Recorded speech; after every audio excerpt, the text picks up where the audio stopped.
Hi guys, thanks for tuning into another episode of Nuggets News. Well, today we're going to be talking about Catherine Keating, Aussie politicians, and the connections to the Epstein network after this recent revelations of Paul Keating, Kevin Rudd, and others being named in these email Epstein leaks. But it all started with this clip that you've probably seen by now where Epstein leaves his apartment, and then later on in the clip, here, Catherine Keating can be seen leaving and then waving goodbye to Prince Andrew as well. And you've got to ask yourself, why is a former Aussie PM's daughter hanging out with convicted sex traffickers and pedophiles? Now, she's also developed a relationship with Ghislaine Maxwell, who's deeply involved, currently behind bars as well. So, look, the mainstream media first covered this in 2019, and as usual, they try to cover it up and make it seem like a nothing burger. And they've been doing their best again recently as these new allegations and evidence surface. But it's rumored that they first met and these connections were made around 2010 at this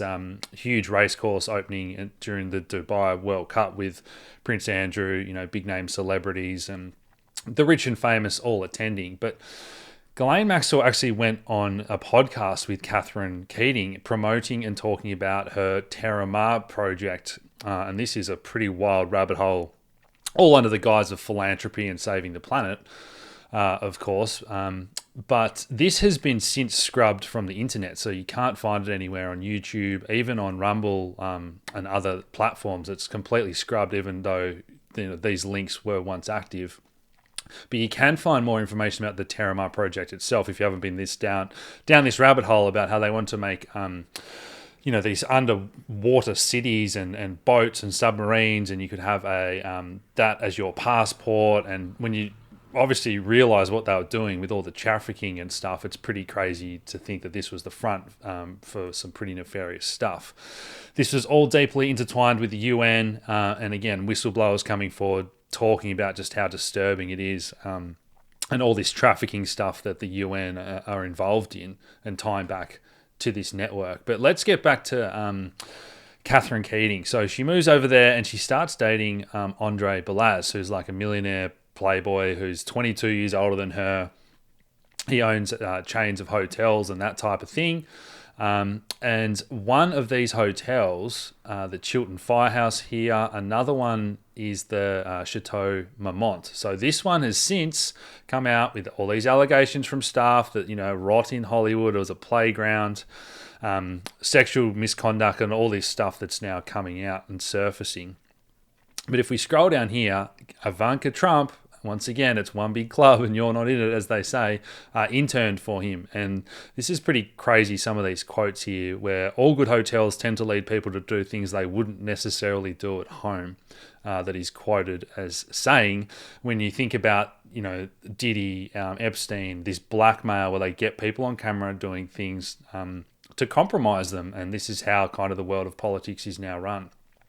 Now, he is also very close to Marina Abramovich, who's, Satanist, all this dark art, spirit cooking, all this weird, creepy occult stuff that the elites and Lady Gaga are seeing that they're all into. So again, that's another rabbit hole to go down if you haven't already. But this is the company that designed his hotels. And this is a really, really creepy website, creepy music. I won't play that now. And if you go to their social pages, so this is Catherine Keating's boyfriend at the time and, into this stuff. And once again, you've got the owl there, think Bohemian Grove and all these weird occult stuff the elites worship, humans with chains, whatever, around their faces and animals with, limbs cut off and stuff. These people are just into this sick, twisted stuff. But this gets back to the Wood Royal Commission, which I'm going to get to in a second. But the rumours going around that Paul Keating may be part of this Red Shoe Club, and, we have to say allegedly. But Ricardo Bossi, who's an Aussie in politics, he's been talking out about a lot of this stuff as well. And so Kevin Rudd, in that previous photo there, obviously he's had to lawyer up now with the money that he received from Epstein for, the charities that he was involved in. And I think he was chairman of that one that received a lot of money. I've touched on all the money that the Gillard government gave to the Clinton Foundation. So, the Red Shoe Club, again, I'll let you go down that rabbit hole yourself, or you can pause and have a read of this stuff. But these are just horrible, sick stuff these people are into. And there's even videos on YouTube now, since they've repealed their censorship, where you can actually learn more about this and it's slowly becoming mainstream, and more people are realizing that, hey, maybe this is all very, very real, and these people are as sick and twisted as some of these conspiracies we're talking about. Now, this also gets into the disappearance of Madeleine McCann, and this is a pretty famous one that there's been heaps of, true crime podcasts and, people making theories about it. But these are the sketches of people that were seen with I think witnesses reported them carrying a 3-year-old girl at the time. And this is obviously the Podesta brothers that almost looks exactly alike to these police sketches. So this is all pretty creepy, and when you think about the child trafficking, the number of missing children, and then we get some of these cases where there is a bit of evidence coming forward of those involved with, the Podesta email leaks and all that type of stuff. So this, once again, it just all ties together. And this is a great episode about is the Red Shoe Club the secret behind Madeleine's disappearance, again, on YouTube. So I'll link all this down below.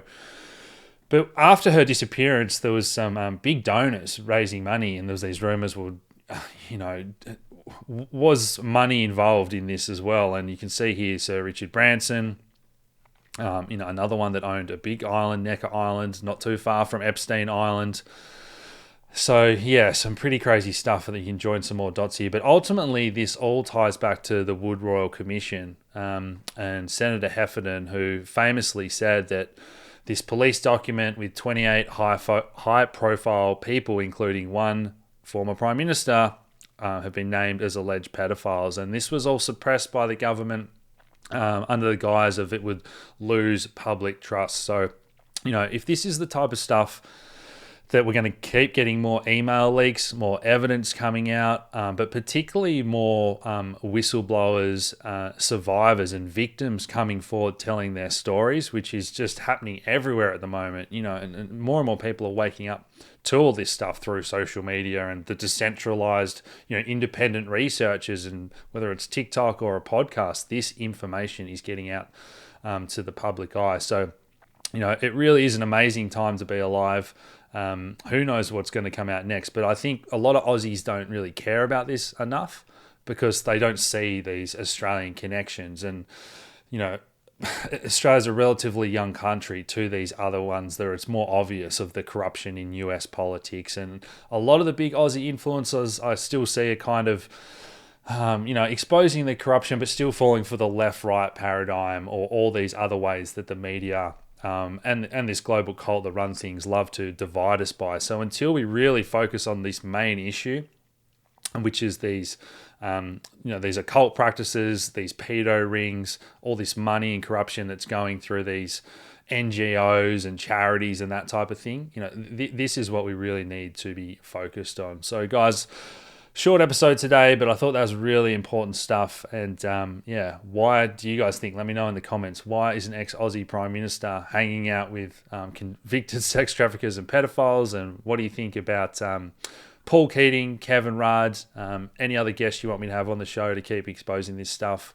But hit that like button, subscribe if you haven't already, share these videos around, and I'll talk to you again soon. Cheers.